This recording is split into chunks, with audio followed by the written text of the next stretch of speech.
ರಾಜ್ಯ ಪೌರಾಡಳಿತ ನಿರ್ದೇಶನಾಲಯದ ಹೊಸ ಯೋಜನೆಗಳ, ಅಭಿವೃದ್ಧಿ ಕಾರ್ಯಗಳ, ಸಾಧನೆಗಳ, ಹೊಸ ಹುದ್ದೆಗಳ ಭರ್ತಿ ಮಾಡುವ ವಿವರಣೆ ನೀಡಿದ ಶೈಲಾ ಕೆಡಿ, ಸಹಾಯಕ ನಿರ್ದೇಶಕರು, ಪೌರಾಡಳಿತ ನಿರ್ದೇಶನಾಲಯ, ಬೆಂಗಳೂರು. ಅಧಿಕೃತ ನೈಜವಾದ ಕರ್ನಾಟಕ ರಾಜ್ಯ ಪೌರಸೇವಾ ನೌಕರರ ಸೇವಾ ಸಂಘದ ರಾಜ್ಯಾಧ್ಯಕ್ಷರಾದ ಶ್ರೀಮತಿ ಶೈಲಾ ಕೆಡಿರವರು ತಮ್ಮ ಹುಟ್ಟುಹಬ್ಬದ ಪ್ರಯುಕ್ತ ಅಧಿಕಾರಿಗಳು, ಪದಾಧಿಕಾರಿಗಳು, ಸಹೋದ್ಯೋಗಿಗಳ, ರಾಜ್ಯದ ಬಂಧುಗಳಿಂದ ಶುಭಾಶಯ ಸ್ವೀಕರಿಸಿ ಸುದ್ದಿಗಾರರೊಂದಿಗೆ ಮಾತನಾಡಿ, ತಮ್ಮ ಅಧಿಕಾರಾವಧಿಯಲ್ಲಿ ನಡೆದ ಅಪ್ರತಿಮ ಪ್ರಯತ್ನಗಳ, ಸಾಧನೆಗಳ ಮತ್ತು ಪೌರಸೇವಾ ನೌಕರರ ಸೇವಾ ಸಂಘದ ಬೈಲಾ ಪ್ರಕಾರ ರಚನಾತ್ಮಕವಾಗಿ, ಜನೋಪಕಾರಿಯಾಗಿ ಕಡತಗಳ ವಿಲೇವಾರಿ, ಹೊಸ ಯೋಜನೆಗಳ, ಅಭಿವೃದ್ಧಿ ಕಾರ್ಯಗಳ, ನೂತನ ಸಾವಿರಾರು ಹುದ್ದೆಗಳ ಭರ್ತಿಗೆ ಕೈಗೊಂಡ ಕ್ರಮದ, ರಾಜ್ಯದ 11 ಮಹಾನಗರ ಪಾಲಿಕೆಗಳ ಮತ್ತು 314 ಪಟ್ಟಣ, ಪುರ, ನಗರಸಭೆಗಳಲ್ಲಿ ಅಭಿವೃದ್ಧಿಪರ ಕೈಗೊಂಡ ಸುಧಾರಣಾ ಕ್ರಮಗಳ ಬಗ್ಗೆ ತೃಪ್ತಿಕರ ವಿವರಣೆ ನೀಡಿ, ಹಲವು ತುರ್ತು ಬೇಡಿಕೆಗಳನ್ನು ಸರ್ಕಾರದ ಮುಂದಿಟ್ಟು ದೂರದೃಷ್ಟಿಯ ಕ್ರಿಯಾತ್ಮಕ ಯೋಜನೆಗಳ ಬಗೆಗೆ ವಿವರಣೆ ನೀಡಿದರು.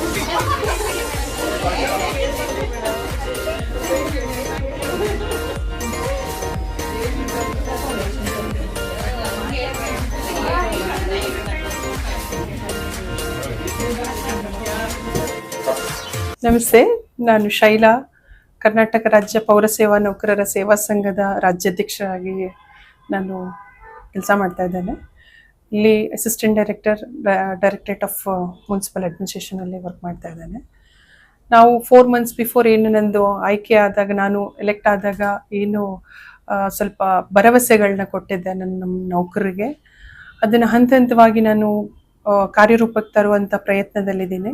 ಕಳೆದ ತಿಂಗಳು 19ರಂದು ಜೂನ್ 19ಕ್ಕೆ ನಾವು ಎಲ್ಲ ರಾಜ್ಯ ಬಾಡಿನ ಕರೆದು ನಮ್ಮ ಡೈರೆಕ್ಟರ್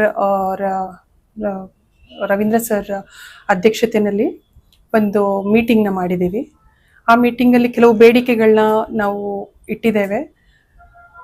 ಅದರಲ್ಲಿ ಮೇಜರ್ ಏನಂತಂದರೆ, ನಮ್ಮದು ಸುಮಾರು 35-40 ವರ್ಷದಿಂದ ವಾಟರ್ ಸಪ್ಲೈ ಆಪರೇಟರ್ಸ್ ಏನಿದ್ದಾರೆ, ವಾಟರ್ ಸಪ್ಲೈ ಸಿಬ್ಬಂದಿಗಳೇನಿದ್ದಾರೆ, ಅವರನ್ನ ಪರ್ಮನೆಂಟ್ ಮಾಡದೆ, ಸಕ್ರಮಾತಿಗೊಳಿಸದೆ ಹಾಗೇನೆ ಅವರು ಕೆಲಸ ಮಾಡ್ತಿದ್ದಾರೆ, ಕೈ ಬಿಟ್ಬಿಟ್ಟಿದ್ದಾರೆ. ಪೌರ ಕಾರ್ಮಿಕರನ್ನ 2017ನಲ್ಲಿ ರೆಗ್ಯುಲರೈಸ್ ಹಿಂದೆಯಿಂದನೂ ಮಾಡ್ಕೊಂಡು ಬಂದಿದ್ದಾರೆ. ಆಮೇಲೆ ಇವಾಗ ನೇರ ಪಾವತಿ, ನೇರ ನೇಮಕಾತಿನೂ ಮಾಡ್ಕೊಂಡು ಬಂದಿದ್ದೇವೆ. ಆದರೆ ಆ ಭಾಗ್ಯ ನಮ್ಮ ವಾಟರ್ ಸಪ್ಲೈ ಆಪರೇಟರ್ಸ್ ಇರ್ಬೋದು, ಸಿಬ್ಬಂದಿಗಳಿಗೆ ಇಲ್ಲ. ಆ ಕಾಲದಲ್ಲಿ 1980s ಅವ್ರಿಗೆ C&R ಇರಲಿಲ್ಲ, ಅಲ್ಲಿ ಹುದ್ದೆಗಳು ಕ್ರಿಯೇಟ್ ಆಗಿರಲಿಲ್ಲ. ವಾಟರ್ ಸಪ್ಲೈ ಸಾರ್ವಜನಿಕರ ಅಗತ್ಯತೆಗೆ ಅನುಗುಣವಾಗಿ ಆವಾಗ ನಮ್ಮ ನೌಕರನ್ನ ಅಕಾಮಡೇಟ್ ಮಾಡಿಕೊಂಡು, ಡೆಪ್ಯೂಟ್ ಮಾಡಿಕೊಂಡು, ಕೌನ್ಸಿಲ್ ಠರಾವ್ ಪಾಸ್ ಮಾಡಿಕೊಂಡು, ಆವಾಗ ಕೌನ್ಸಿಲ್ ಬಾಡಿಗೆ ಫುಲ್ ಪವರ್ ಇತ್ತು. ಅವರು ಕೌನ್ಸಿಲ್ ಠರಾವ್ ಪಾಸ್ ಮಾಡಿಕೊಂಡು ಅವ್ರನ್ನ ನೇಮಕಾತಿ ಮಾಡ್ಕೊಂಡಿದ್ದಾರೆ. ಸೊ ಅದಾದ ನಂತರ 2004ಕ್ಕೆ ಪೂರ್ವದಲ್ಲಿ ತುಂಬಾ ಜನ ವಾಟರ್ ಸಪ್ಲೈ ಆಪರೇಟರ್ಸ್ ನೇಮಕಾತಿ ಆಗಿದ್ದಾರೆ. ವಿವಿಧ ವಾಟರ್ ಸಪ್ಲೈ ಸಿಬ್ಬಂದಿಗಳು, ಡಿ ಗ್ರೂಪ್ ಇರ್ಬೋದು, ಅದರಲ್ಲಿ C ಗ್ರೂಪ್ ಇದ್ದಾರೆ. ಸೊ 2004 C&R ಆಗುತ್ತೆ. ಕಾರ್ಡರ್ ಅಂಡ್ ರಿಕ್ರೂಟ್ಮೆಂಟ್ ರೂಲ್ ನಮಗೆ 2004 ಆಗುತ್ತೆ. ಆವಾಗ ಪೋಸ್ಟ್ಗಳು ಕ್ರಿಯೇಟ್ ಆಗುತ್ತೆ. ಅದಕ್ಕೆ ಅಗೇನ್ಸ್ಟ್ ಆಗಿ ಅವ್ರನ್ನ ಸ್ವಲ್ಪ ರೆಗ್ಯುಲರೈಸ್ ಮಾಡೋ ಅವಕಾಶಗಳಿತ್ತು. ಬಟ್ ಅವರು ನೇಮಕಾತಿ ಆಗುವಾಗ ಅವರಿಗೆ ಹುದ್ದೆಗಳಿಲ್ಲ ಅನ್ನೋ ಒಂದು ಕಾರಣನೇ ಮೇಜರ್ ಆಗಿ ಇಟ್ಕೊಂಡು ಉಮಾದೇವಿ ಪ್ರಕರಣದಲ್ಲಿ ಅವ್ರನ್ನ ತಗೊಂಡ್ ಬರಕ್ಕೆ ಪ್ರಯತ್ನನೇ ಪಡಲಿಲ್ಲ. ಸೊ 2012 ಕ್ಷೇಮಾಭಿವೃದ್ಧಿ ಅಧಿನಿಯಮ ಅಂತ ಒಂದು ಅಧಿನಿಯಮ ಬರುತ್ತೆ. ಅದರೊಳಗಡೆ ಇದೊಂದು ಫಸ್ಟ್ ಪಾಯಿಂಟ್ ಏನಿದೆ, ಉಮಾದೇವಿ ಪ್ರಕರಣದಲ್ಲಿ 4 ಕಂಡೀಷನ್ಸ್ ಫುಲ್ಫಿಲ್ ಮಾಡಬೇಕು ಅಂತ ಇರುತ್ತೆ.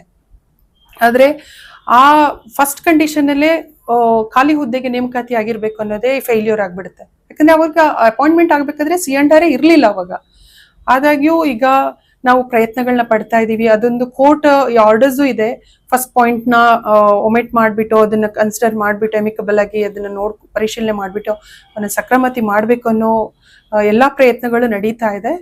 ಈಗ ತುಂಬಾ ಹುದ್ದೆಗಳು ಖಾಲಿ ಇದೆ. ಈಗ ಒಂದು 30-35 ವರ್ಷದಿಂದ ಕೆಲಸ ಮಾಡ್ತಿರೋ 1000ಕ್ಕೂ ಹೆಚ್ಚು ಸಿಬ್ಬಂದಿಗಳಿದ್ದಾರೆ.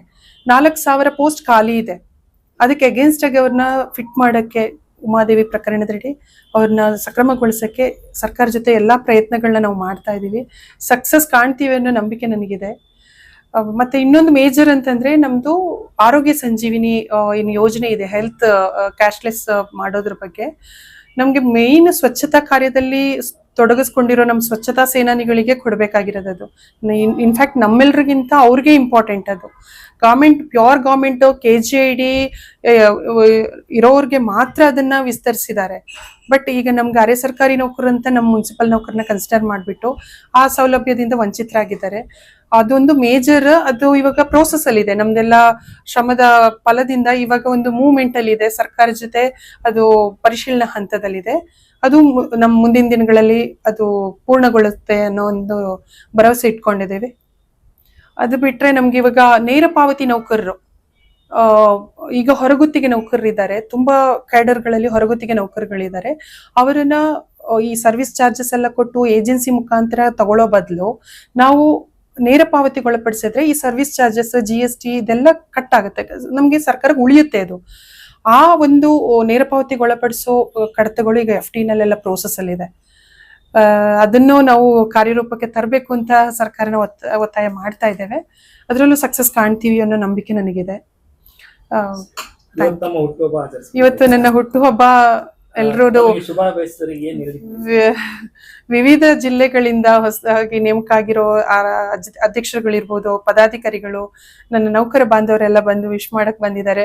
ಅವ್ರಿಗೆಲ್ಲ ಅವರ ನ್ಯಾಯಯುತ ಬೇಡಿಕೆ ಏನಿದೆ ಅದನ್ನೆಲ್ಲ ನಾನು ಮುಂದಿನ ದಿನಗಳಲ್ಲಿ ಸಕ್ಸಸ್ ಮಾಡೋದ್ರ ಕಡೆ ನಾನು ಪೂರ್ಣ ಎಫರ್ಟ್ ಹಾಕಿ ಅವ್ರಿಗೆ ಧ್ವನಿಯಾಗಿ ನಿಲ್ತೇನೆ ಅಂತ ನಾನು ಭರವಸೆ ಕೊಡ್ತೇನೆ, ಸಂಕಲ್ಪ ಮಾಡಿದ್ದೇನೆ.